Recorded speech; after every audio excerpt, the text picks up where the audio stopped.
I first heard Bad Religion's music in 1980 at the age of 15 while skateboarding at the Boogie Bowl, a skate park in Glendale, California.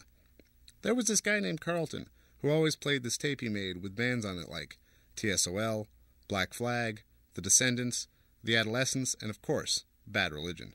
This tape, with its fast, hard, aggressive music, made me skate better. So did new socks, shoes, skate decks and stuff, but the music always gave you that extra gnarly edge. If you think about it, it would be pretty lame skating to the mellow sounds of classic rock. Skateboarding and punk rock always went hand in hand, and to this very day, it still does. Bad Religion is a major part of skateboarding and American music culture. Needless to say, I've been a fan of Bad Religion ever since. I went to most of their gigs in the early 80s with all my high school friends. At the time, the thing about this kind of music and Bad Religion that was so intriguing to me was that the moral majority hated it. My parents, the media, school teachers, city council members, and of course, the police. They all thought it was satanic. Just two simple words. Bad and religion can give someone the impression that the music is evil and everyone that listens is doomed. What a total misconception. Today, Bad Religion is one of the most relevant intellectual musical acts in this business we call show. Back then, I could never figure out why really good punk rock bands were ignored. So I thought to myself that these bands and their historical performances needed to be documented on film or videotape. I wasn't privileged enough to purchase a real film camera, so in 1988, with help from my parents, I purchased a Panasonic VHS PV420 Handycam and started videotaping shows with Jane's Addiction, TSOL, No Doubt, No Effects, Nine Inch Nails, and many more. Bad Religion was my main interest. I landed a great gig working for manager Lindy Getz and the Red Hot Chili Peppers, capturing some of their LA gigs in 1988. This was around the same time that Bad Religion was just getting ready to kick off their 1988 Suffer Tour at SCUN's Devonshire Downs and release their new album of the same name. It's this very show I shot from October 15th, 1988, that you can see on the VHS version and now on this cool DVD. At this show I met a very young John Frusciante, who would later quit the Chili Peppers, only to return years later. John, in 1988, was a big Bad Religion fan. Well, a few years pass, and in 1990 I was invited to videotape a show at the El Portal Theater in North Hollywood, California. The lineup was Pennywise, No Effects, and Bad Religion. It was held at a theater that was built in 1929 and considered to be what is called a sit-down show. In other words, there was no place to slam dance. It was all chairs, you had to be seated, and the aisle had to be clear. For a punk show, this made absolutely no sense. Anyway, I arrived around 5 p.m. just in time to capture some of Bad Religion's soundcheck of 21st Century Digital Boy, and touch bases with Brett Gurwitz for permission to tape. It was cleared and I was rolling footage when Pennywise kicked off the show. No Effects was up next, then Bad Religion was to close the show. It never happened.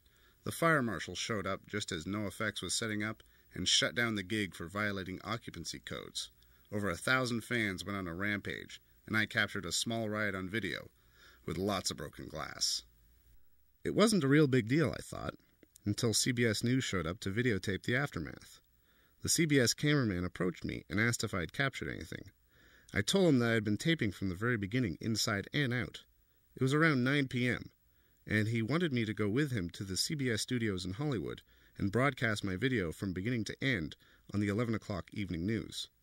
So I went along for the ride, the whole time thinking to myself, what's the big effing deal? Well, we get to the studio, and the CBS technicians try to duplicate and edit my footage for the evening news. After about an hour, CBS techs can't match the signal, and they say they can't use the footage. I was kind of bummed out, and I thought, why did I waste my time? Later, I went to ABC News. They decided to air the footage on December 31st, 1990, on their local and national broadcasts. I had no idea what effect this broadcast would have on the band, Epitaph, myself, or the polarization and popularity of punk rock music in America.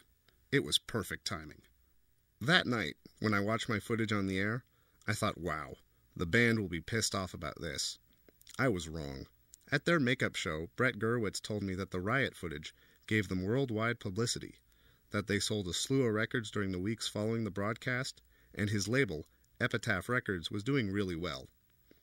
I told Brett that I like to think that this film shed some light on a moment in time of a great band, a cool independent record label, a killer underground punk scene with 1,000 fans, and a riot that was complete happenstance for me as a filmmaker. I was there to videotape some great punk bands, not a riot. This riot was real life, just taking place as I watched through the lens of a video camera. I was in the right place at the right time. We shook hands, and Brett thanked me. Since the gig was canceled after the riot, the band made good on February 1st, 1991, at the Hollywood Palladium.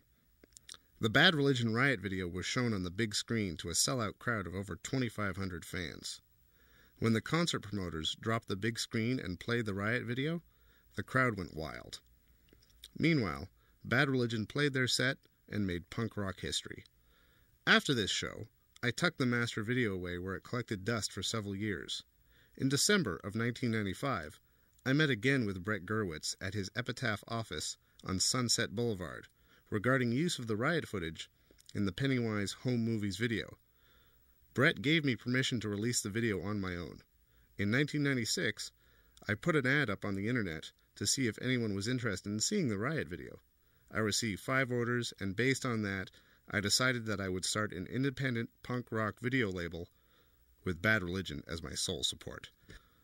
On this DVD, you get a 35-minute set of Bad Religion's Suffer Tour from 1988, some bonus footage of a photo session with Brett Gurewitz, Pete Finestone, Greg Graffman, Jay Bentley, and Greg Hetson, all original members from that makeup show at the famous Hollywood Palladium. The Riot footage I think sucks, but then again, what do I know? I'm over 30 now, I still ride skateboards, and I'll never stop listening to punk rock. It's been 20 years since I first heard Bad Religion, and 10 years since I filmed The Riot.